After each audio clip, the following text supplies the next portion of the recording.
welcome back to the channel.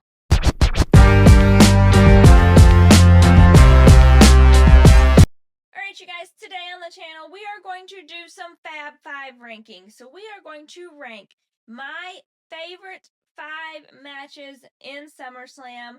We had 2 epic nights of a lot of matches, but we're going to rank my top 5. And honestly, it's probably not a shock to anybody because I feel like everything that I've read, I kind of have the same top 5 that other people have. So let's get into it. Alright, so coming in at number 5 is the women's tag match between Alexa, Charlotte, and Raquel and Roxanne. And honestly, I really enjoyed this match because I enjoy both of these tag teams. I think these are both great tag teams, and I think they have great chemistry. And I also love that they're basically the same tag team as far as like size and athletic ability goes, because you have Alexa and Roxanne who are like short, small, can zoom around the ring like crazy, and then you have Raquel and Charlotte who are big powerhouse strong athletes who really can like just knock you down and take you out. So I love that they got this chance to really fight. I think it was a great match. I love the dynamic between Alexa and Charlotte, and how they have that little sister, big sister vibe where they don't fully trust each other yet, but yet they still have each other's back. And I also really think that the Raquel Roxanne vibe has grown on me a lot. I think that they work really, really well together. And I think that Roxanne really makes any match better that she's in. She is really, really good, well beyond her years. And I'm intrigued to see what happens next for them because they did lose the belts. And so I'm interested to see if they stay together, if they break up, if this causes a rift between them, because we know that there's been a constant rift in the Judgment Day. So I'm very intrigued to see where all of this goes. But this match to me was great. These women really showed out and performed. And I am so happy to see Charlotte get cheers and to have the fans on her side, because she has gone through a lot, and it really was eye-opening, her article that she wrote of how much she's actually gone through. So to see the love being shown to her is amazing for me because I think she is an icon. She is great. And personally, I think people love to hate her just because her dad is famous. I think she's really great, and I'm intrigued by this tag team. I think they're going to do great things, and I think they're going to hold the belts for a little while. Then number 4, I'm going to put my girls, Naomi, Io, and Rhea. Now listen, this is not a surprise because we know that Io and Rhea have chemistry off the charts. And they always show up and show out together, whether they're working together or working against each other. They perform in that ring. And then you throw Naomi in the mix, who always performs in the ring and always gives it her all, and who has literally been on a skyrocket recently. And it was an amazing match. Like, the 3 of them worked so well together that I would literally watch that match again. It was so good.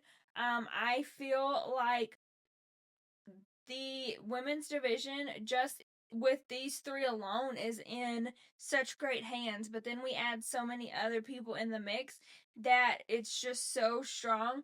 But I have to give major props to Rhea and Io because I feel like their chemistry together elevates so many matches, and really, like, they're just dialed into this. Like, their chemistry is just dialed into this, and it's making it so fun to watch. I'm intrigued to see where they go, whether they keep working together, whether they work against each other. I'm not real sure, but I just think that they have a fun dynamic that I love watching. And then Naomi, with her heel work, has been phenomenal. And I have to say that I hope this woman holds this title for a while because I am thoroughly enjoying what she is doing, and I am thoroughly enjoying watching her every single time she's on TV. Plus, the moment with her dad being able to walk her out was cool as shit, you guys. Like, I loved that so much. So I am really just loving these women right now. They're doing amazing things.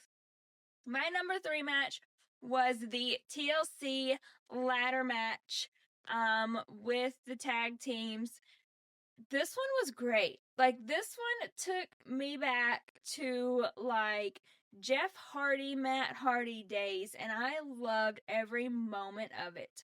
I feel like for such a long time, the WWE didn't book the tag teams well. And so we were constantly getting the same 2 or 3 tag teams each week, and it got very boring to the point where I was not interested in the tag titles. Like, I was like, all right, cool, we get a tag match. Nothing's gonna happen. But now, with this epic match at SummerSlam and all of these tag teams that we have coming up and evolving, I am very intrigued. I am not surprised the White Six continued to hold the titles because they just got them and I feel like there's more for them. But the addition of DIY and Frazier and Axiom, the addition of the Street Profits, and honestly Andrade and Phoenix, these guys are evolving, they're growing, and they're putting on hella good matches, and I am set for every single one of them. I cannot wait to see what happens with this division, and hopefully, after seeing the SmackDown division grow and evolve like it has, we can get some development on Raw too, because we need some development over there as well. But I am now back intrigued in these tag titles because of these guys. They're doing great work, and I cannot wait to see where we go from here because that match was fantastic. And a shout out to my girls B-Fab and Candice LeRae for also showing up and showing out. I am always here to see B-Fab in the ring, and I'm always here to see 2 strong women just really show up and show out, especially when you have so much going on. And I have to give Candice the MVP award for taking that spot and that ladder. Oh my gosh. That was insane, you guys. I feel like we don't get to see enough of her. And I feel like that really showed people like she's for real. Like, she's it. My number 2 match is Punk and Gunther. This match to me was so good. It not only had great in-ring, but it had great storytelling. Gunther, of course, in the beginning showed his dominant side that we all know, and Punk was pretty much getting his butt kicked. And then, Punk, started getting some traction, rattled Gunther, and, put him through the table and busted his face open, and that really rattled Gunther. Like, Gunther is not used to that. And so Punk pulled off the epic victory and got that title that he so much deserved. And honestly, seeing him hold that title and tear up made me tear up because I love Punk's story. I love that he has come home to a company now that he really is thoroughly enjoying and thoroughly loving, and is a key piece of it. Like, he has been so pivotal in a lot of people's stories, and he's really helped a lot of people since he's come back. So I love the fact that he got to hold that title. Obviously, it wasn't long because Seth Rollins did what Seth Rollins does and pulled off a heist, another one, and took the title from CM Punk. But I think that this is going to open up so many doors and so many feuds for this title. And Punk's days as a champion are not over. Mark my words right now. And then, of course, number 1, there is no other choice. Cena and Cody. Cena and Cody was epic. Both of these guys literally left every single thing in that ring. And I absolutely love the fact that they turned Cena face again so that he could thoroughly enjoy his SummerSlam moment, because we know John Cena puts on some great SummerSlam moments.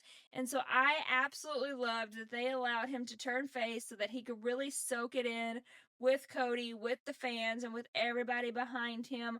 I was screaming when he came out and his entrance was back to like the normal color, everything. Loved it. I am so sad that Cena's farewell tour is almost over. I'm probably gonna cry in December when he's done because I just love John Cena so much. But I think it was such a cool moment that he passed the torch to Cody, and really to the next generation. And I also have to talk about that shot of when he had Cody on his shoulders coming up out of the stage because that was epic. Like, that was epic. That picture will live in my mind forever. But it was such a great match. It was so well done. I will say, I hope that with Cody having the belt again, they do book him better than they did last time because I don't think his feuds before were that great. Cody is a star in and out of the ring. We all know that. There's no doubt in that. And so I think he really has the potential to put on matches like we just saw every single time if they give him that. So I hope that they do. I hope he has a better title run. I was a little sad to see Cena lose his title, but I know that he's really going to thoroughly enjoy these next few moments and take in this retirement tour. But those are my top 5 matches, you guys. SummerSlam was great. I think there were a few matches that were disappointing, but overall, I was very pleased with it, and I give it an 8 out of 10 for the weekend, honestly. But let me know, what are your top 5 matches from the weekend? And if you have not already, please subscribe to my channel, like and comment, interact with me, you guys. I love chatting with you all. Follow me on all socials, and until next time.